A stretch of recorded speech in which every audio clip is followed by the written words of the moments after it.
mu lulimi lwawa mu luzungu mu luganda mu lulimi lw'eri ewaffe eri ewammwe kutegeeza bullet ku mutwe we pum masasi kati gwe bullet lisasi osabula baani bafaani ababaddewo obateeka mabega nsabula bintu byakabi then love I am love. Yeah, it is very hard for someone to be with me and they complain about me. All they receive is love around me. You're so cool. Yeah. Very comfortable kati ni position eyagarra okuva n'olunaku lwaleero. Nandor Love ani akuinspiring n'ogamba nti kati omanyi byonna mbimanyi, yes manyi writing manyi byonna nga bw'obimanyi kanyingire music. Like besides all, because I understand ku information gye nfunyeeko nti wasoma nosoma. You went to Kyambogo and you were studying, I don't know, about your I'm a graduate. You understand? Lwaki osalawo music ani akuinspiring n'ogamba nti hasooke ntambuze kino tugguke. Music is me. Music is my life. Okay. It is not a decision that I made, but it is eringa fate. Ntuuko ya nti natondebwa kuba kino, nazaalibwa kuba kino. Oh, this is a destination. Era kyobola ne bwe nagenda ku university sasoma music, dance and drama. Nasoma birala nnyo kuba ye music mumanyi. Wasoma kinanda? Nze nkimanyi naye kati abalala. Waliwo agamba njagala kimanya. Nasoma busomesa, ndi musomesa ow'ebbaluwa. Are you serious? Ow'ebbaluwa. You're not nga nakwatidde ku mwana omusomesa. Nada tola kusoma n'otandika owezeza emyaka emeka kati mu industry? Emyaka gumu kitundu. Just gumu kitundu. How are you feeling? Because I feel like kati obakutte. Mbalina. Ogenda tuta oba ojja twongera bwongezi. Kati gemba kutte bwenti. Ngenda bakwata bulungi. Tuwe mu vasa nafunye empologoma because that song I really sit. Ani awandika oluyimba olwo? Nandor Love. You? Yes. Nina kibuzo kyenkuzaako nesooka otuweemu akapeera. Nafunye empologoma olunaba ne buluguma. Ani akakola? Nze empologoma. Ani akola? Omusajja bamuyita Ghost. I used to think it's chameleon. Oh no. That is Ghost's voice. That raw. Yes. Okay. Nandor Love azze atugamba ajidde ddala. Before anything, writing and singing, we call it on both attention manyi yokabaka in them. Yes. It's okay Nandor Love, we wandikira oba wandikira n'abalala? Ne wandikira ne mpandikira n'abalala kubanga nze ndi muwandiisi Katonda gwe yagiftinga ate Katonda bw'aba yangiftinga I share my gift on free cost with other people.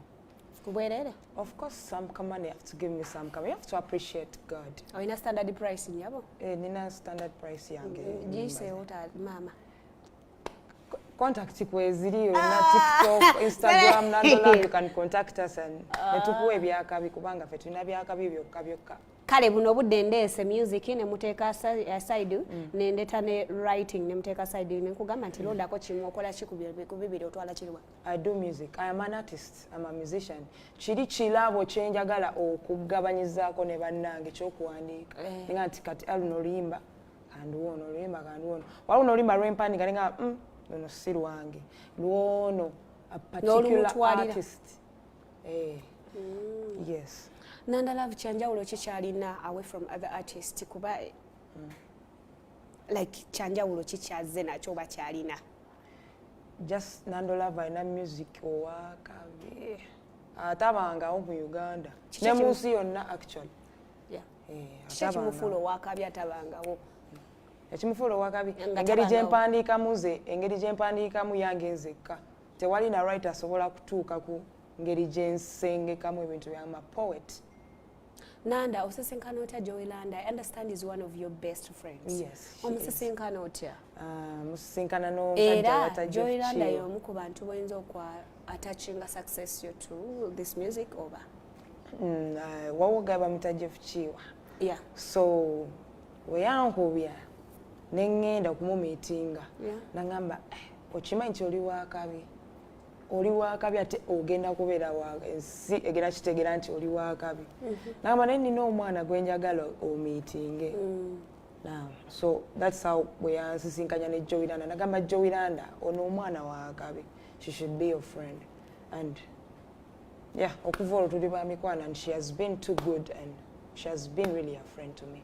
Oh, olaba otuuse oba otandise oliwa mu music industry buno obudde weeraba oliwa kati ffe tujja ababi tujja oli mu kujja ndi mu kujja tonafuuka ku top. Yes, and I'm grateful for the reception my fans are giving me. Nkula ninenge je nkula mpola ne audience yanga ni abantu abamanyi banjagala nga Nando nenge je nkula nabo nabala ne bagenda nga bajja nga beyongerako. I'm grateful for that. Kale Nando atubulidde ekyenjawulo agenda kuleta ekyenjawulo kimuliko agenda leta music wamanyi zite music wamanyi nga wakabinga music nga agenda kubeatinga nga nga olaba empologoma. That is the kind of music That's the kind of music you're going to bring. I understand okuba dancehall, okola reggae. So far I'm seeing you're specializing in love for reggae. Why? Yeah. Is it or I'm wrong? Love. No, I do love music. I do. Is it because of the name Love? No, not even for starters. Not because of the name, but because I am love. I do much love. Like I do much write about love. I think I'm a professional. Kale tuogere ku style oyo kubanga it's a question that I can't leave out. Most song abanji bangamye nkibuuze. Why this style? Baby girl, oli mwana wa bwala. In fact, I told them oli mwana wa bwala because I personally was confused. I tell them why this style. Nange nga mwendi. Yeah, for starters when alinga nakatandika bafani bange bali babuza oba kawala oba kalenzi oba kachi. You understand? Yeah, benze nkula nabongera bwegambe kati bakitegera nti ndi mulenzi, but yeah, this is just a style. Like bakitegera oli mulenzi. Oh. Bachivaako ekyokubuuza kawala kalenzi basigera nti ndi mwana wa buwala. Okay. Yeah, but this is a style. This is a fashion I am comfortable with. I do love comfort. I love to do what I love, not what somebody else loves. Kati mbela so comfortable when I'm this style. Tetukusubira na kuchuka yadde okuvaayo. Suppose ku concert yange nateeka ku concert yange nzije nga ndi mu kakete. Watulaga kabina. On my concert. Nanda. Oyogeredde ddala ku concert nembuuza nti which big crowd gye wali okubiddemu oba stage gye wali okubiddemu ng'olabira ddala this was a big stage and your experience. First time. Big stage. Yeah. Oh, I've done stages. Yeah. I've really done stages, but I think like 1, 2. Then not really experience your first stages as omanyi. I think big stage nakuwa Weasel's stage. Good Life the Chinechivu cha Weasel. Yes. That was when? How was your experience? What yamu obogamba nti mia music sati yamu yadde? I am music. Mbera nkola kintu kyange kiringanga omuntu atunda ennyanya abeera amanyi ozibba gaininga ti 3,100 terwalo 2,100 kati nange emera mu 3,100 2,100 mash up the all of them dead. Katoto Nanda oida project empya gy'oli mu kuleta. Do you have anything like chozaako oba nga bwe twatandise nti ogenda tuleka? Kati no nakabawo empologoma wenjogerera essaawa eno waliwo oluyimba oluli ku YouTube lwentadde Nandor Love ex Jowilanda ex Jene. Jene is my producer but he's also a musician. Yeah, I understand those people. Ayimba hoima Fort Potro Munyoro Mtoro. So osifani wange yenna osogera n'okebera akayimba ako yakakateekayo ku YouTube ye Jene. Ate nakate empologoma ate nina kyendeeta. Ai simani. Nanda bwaba tali mu music ebigambo byesigenda kwongerako. Nanda bwaba tali mu music abamuki. Nanda badde musomesa of course. Ngamba kati buno obudde bubanga toli eno oli baawa. Bwe manga siri mu music. Yeah. Bera nga nkirinze nga tugeya abantu nga tusega tubagera. Are you serious? Tuli Okay. Ekivaamu sente Nando. Ekivaamu sente? Yeah.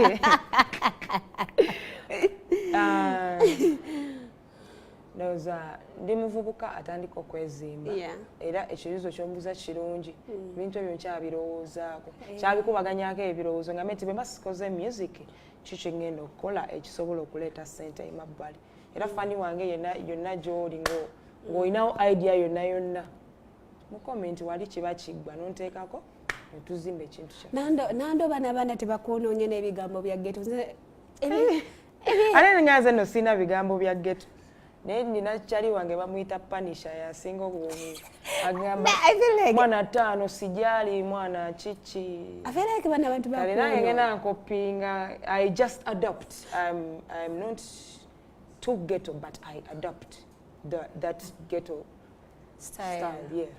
Okay. Nando. This guy is just surprising me because Papa, you understand? It's too that. I understand. Okay, tugende ku kibuuzo ekidako. Nkitegeera butegeeza oba nkimanyiiko nti Nando abaddeko management ekibwa Red something. Red Zone. How many management have you worked with so far? Ate ekirala kati olina management gy'olimu. Nandor Love is under Ghost Empire. Okay. Yes. Ghost Empire, I feel like mpya matugango. Is it you? Yeah, it is. You're one of the big artists, Abalim. Yeah. There is Nandor Love, there is Guna Official, there is Gaza Boss, there is a lot of artists. Yeah? Yeah. Oh, wakakola ni management maker. Natandika ne management agita Red Zone. Actually, sizita na management bachali bangi. Zenkola na bachali bangi. There's someone who comes and picks me and like, Nando kankuyambeko wano ne wano. Kankuyambeko kutuseko wano. Okay. Abantu abanyongera ko Jeff Chiwa, Red Zone, Ghost Empire. Abantu abajja ne bampika ne wakati wano woli kankuteke wano kudala eriddako. Kitegeeza Nando tannafunayo challenge name because I was about to ask you winabyo wakasanze baby ebikuwunziza omuntu n'ogamba bankome wano soke nzireke emabega. Nandor Love is a blessed girl that I have been meeting people who are straight with me, people who love me like Katonda tansulanga mu mikono gya abadde antambuliza mu bantu the exact people I had to meet. So gwe tolina challenge mama? Challenge zibeerayo naye era tuli ba mafia. Nando. Kale twogera ku stage, ogenze ku stage bino byogenda okuyimba. Haven't you ever had any embarrassment? Okuva ku fani oba ne artist? I have been received very nicely. By the way, era nebaza nnyo bafani bange. They have welcomed me. The reception is really nice. Kale kintu kyali kikulumye mu bulamu bwo n'ogamba ekyo kintu kiri so hurting. Tine bwe ntuulaawo nkijjukira it might be personal or in music. Share because fani wayagala kukumanya that special thing. Oba ekikuluma kale wayinza oba tewaliyo kyali kikulumye naye nga kikuluma ngamba nti kino okikola mukwano. Ekintu ekinuma nti nina obulumi. Nina omuliro mungi munda munzi. Ate okimanyi omuliro gufulumya diamond. Era ekintu ekinnuma nti bannange nze buli lunaku mbeera njagala fulumya luyimba. No tetuli mu kusaaga. We are serious. Kinnuma like nina omuliro mungi gunjokya. Ate buli bwe nfulumya omuliro nfulumya diamond. Kati nze okubeera ssebo nga neetisse Diamond wammwe nze muntu omu nze mwetisse munda omuliro nga gubumbujja.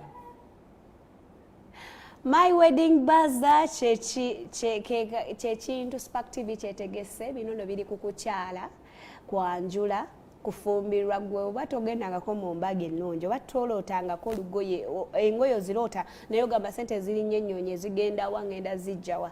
Spark TV ekutegekedde My Wedding Buzzer egamba nti eriyo nga 26 naye nga 27 omwezi guno gwennyini. Kakasa bukakasa ku Umasho Ground kakasa bukakasa nti ezennaku oziramba kalendayo gwe aloota okukyala okulungi oba okuyanjula okulungi. Ndalava mangu akatalekeka. Olina akatalekeka? Akatalekeka mpologoma.